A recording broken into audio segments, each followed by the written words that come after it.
नमस्कार। अद्भुत ज्ञान गंगा में आपका स्वागत है। आज सरिका जैसे ही अपनी नौकरी से घर वापस लौटी तो अपना बैग बिस्तर पर पटक कर सीधे रसोई घर में चली गई। काम करते करते आज फिर से वह गुस्से में भुन बनाती जा रही थी। घर की बहू हूँ तो क्या सारा काम करना मेरी ही जिम्मेदारी है? मेरे आने के बाद सासू माँ तो ऐसी महारानी बनकर बैठ जाती है जैसे मेरी शादी से पहले उनके आसपास नौकर चाकर मंडराते रहते थे। न जाने किस जन्म की दुश्मनी निकाल रही है। अरे मैं कहती हूँ कि अगर मेरे साथ थोड़ा काम करवा देगी तो कौन सा इनके हाथ पैर घिस जाएंगे। मैं भी तो इंसान हूँ, नौकरी से थकी हारी आती हूँ और इनके बाद रसोई का सारे काम में जुट जाती हूँ। और सासू माँ को तो रामायण पढ़ने से फुर्सत ही नहीं है और कुछ नहीं सूझता तो सहेलियों संग टहलने निकल जाती है। बड़बड़ाते हुए सारिका बर्तन धोने लगी और एक के बाद एक बर्तन जोर जोर से पटकने लगी।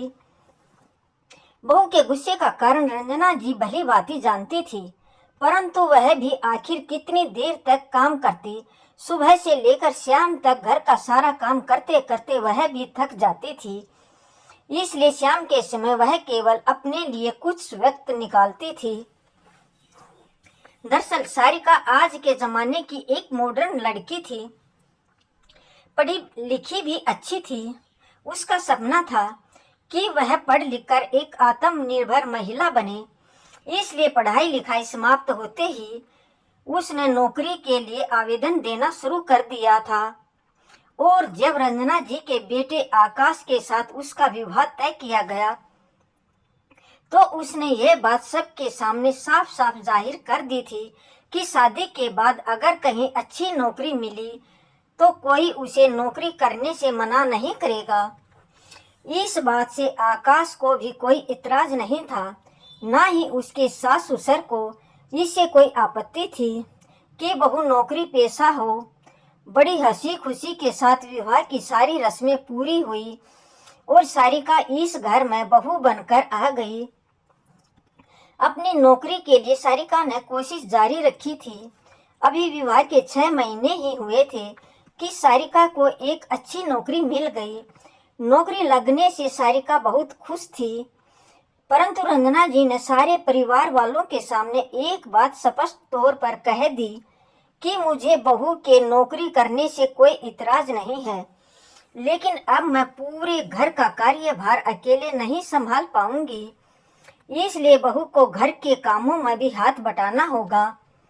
परिवार के सभी लोग रंजना जी की इन बातों को सुनकर आश्चर्यचकित रह गए और सारिका को तो जैसे कांटों तो खून नहीं। फिर आकाश बोला, माँ आप तो जानती हैं कि सारिका को यह नौकरी कितनी मुश्किल से मिली है, हमें आपसे यह उम्मीद तो नहीं थी। तो रंजना जी ने कहा, बेटा मैं ये नहीं कहती कि घर का सारा काम बहू ही करना होगा, मैं तो केवल इतना कहना चाहती हूँ कि मेरी अपनी भी कुछ सीमाएं हैं। बढ़ती उम्र के साथ मेरे कार्य क्षमता भी कम हो रही है, इसलिए पूरे दिन का काम तो मैं नहीं कर पाऊंगी। हाँ, जितना बन पड़ेगा उतना जरूर करूंगी। इधर सारिका अपने सपनों के साथ कोई समझौता करना नहीं चाहती थी, इसलिए उसने घर की साफ सफाई के लिए तो एक काम वाली बाई लगा ली, लेकिन बहू की अनुपस्थिति में घर का बाकी का सारा काम उसकी सास रंजना जी को ही संभालना पड़ता था। परंतु उसके घर लौटने के बाद उसकी सासू माँ कोई काम न करके अपने लिए ही समय निकालती थी।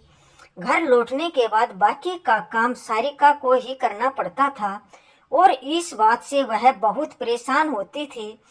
सासू माँ का थोड़ी देर के लिए आराम फरमाना, टीवी देखना या फिर बाहर टहलने जाना उसे बहुत अखरता था।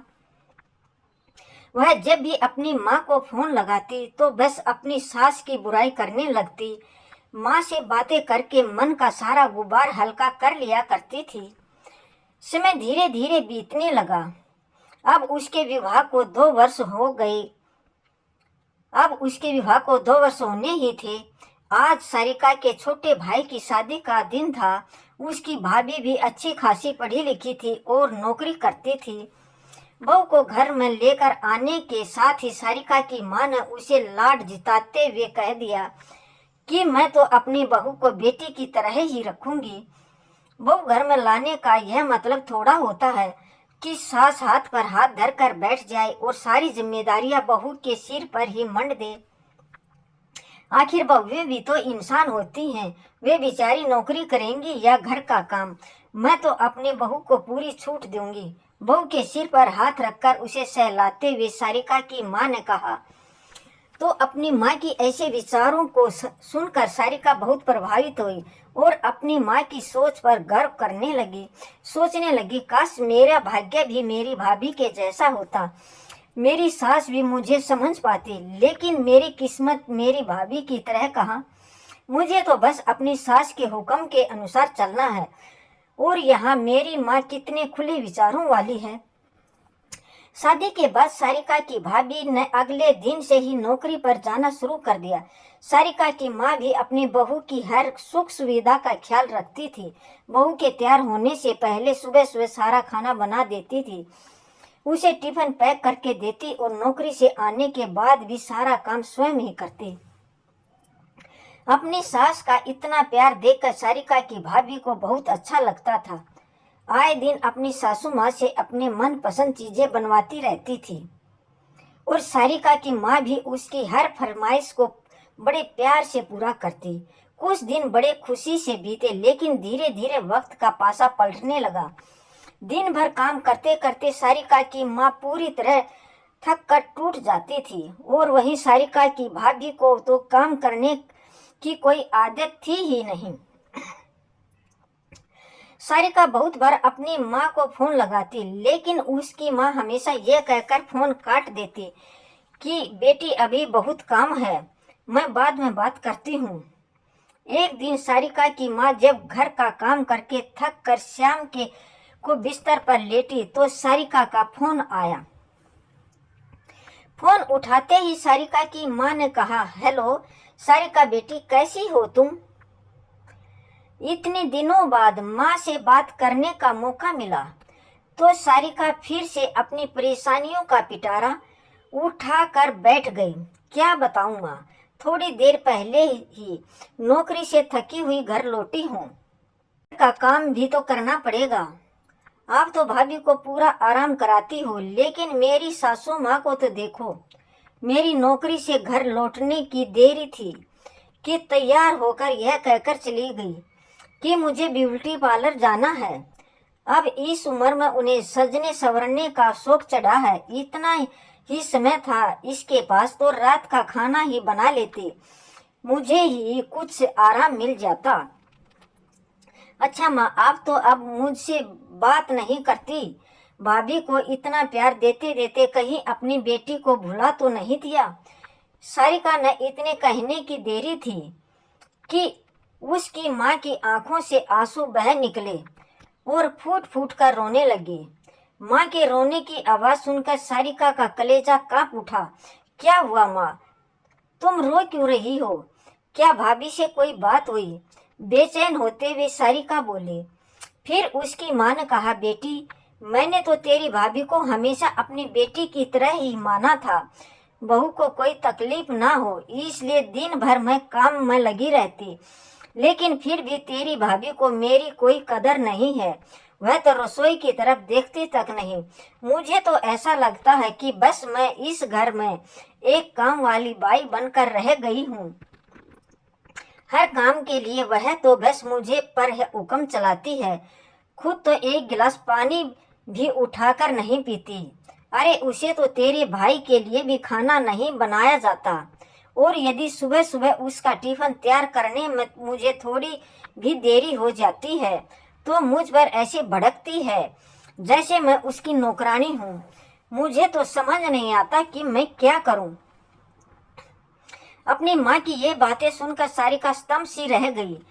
फिर उसकी माँ बोली, लेकिन बिटिया इस सब में गलती मेरी ही है। तेरे पापा ने मुझे कितनी बार कहा था कि मुझे बहू को उसकी जिम्मेदारियों का एहसास करवाना चाहिए, लाड प्यार में इतनी छूट भी देनी नहीं चाहिए कि बाद में पछताना पड़े। सारिका बेटी, आज मुझे एहसास हो रहा है कि तेरी सासू माँ ने सारी जिम्मेदारियां अपने सिर पर ना लेकर बहुत अच्छा काम किया था। घर का काम मिल बांट कर करने का मौका उनका फैसला बिल्कुल सही था। भले ही वह तुम्हें बुरी लगती हो, लेकिन यह बात भी बिल्कुल सही है कि इंसान को अपने लिए भी थोड़ा सा वक्त चाहिए होता है। अगर मैंने भी तेरी सास की तरह समझदारी से काम लिया होता तो आज मेरी ये हालत नहीं होती। मैं भी उनकी तरह आत्मसम्मान से जी रही होती और उम्र के इस पड़ाव में जीवन का आनंद ले रही होती। माँ की बातें सुनते सुनते सारिका की आंखों से आंसू बह निकले। अपनी माँ की हालत के बारे में सोच सोच कर उसका कलेजा फटा जा रहा था। कांपते हाथों से उसने फोन रख दिया और जैसे ही कमरे से बाहर निकलने लगी तो देखा उसके ससुर जी हाल में बैठे थे। उसी समय उसकी सासू माँ ब्यूटी पार्लर से वापस आई तो ससुर जी चुटकी लेते हुए बोले, अरे भाग्यवान, तुम्हारी उम्र हो चुकी है और अब इस उम्र में भी तुम्हें ब्यूटी पार्लर जाने की क्या सूझी। तभी रंजना जी ने हंसते हुए बोला, अरे आपको कैसे पता चला कि मैं ब्यूटी पार्लर गई थी? अच्छा, क्या मैं नहीं जानता कि तुम्हारे बालों की सफेदी अचानक कहाँ गायब हो गई? अच्छा, एक बात तो बताइए रंजना जी, बुढ़ापे में सज संवर कर क्या करोगी? फिर रंजना जी मुस्कुराते हुए बोली, ए जी, मेरा दिल किया तो मैं चली गई ब्यूटी पार्लर। जानते हैं, सजने संवरने का शौक तो मुझे पहले से भी था, लेकिन सारी उम्र घर की जिम्मेदारियों में ही उलझ कर निकल गई।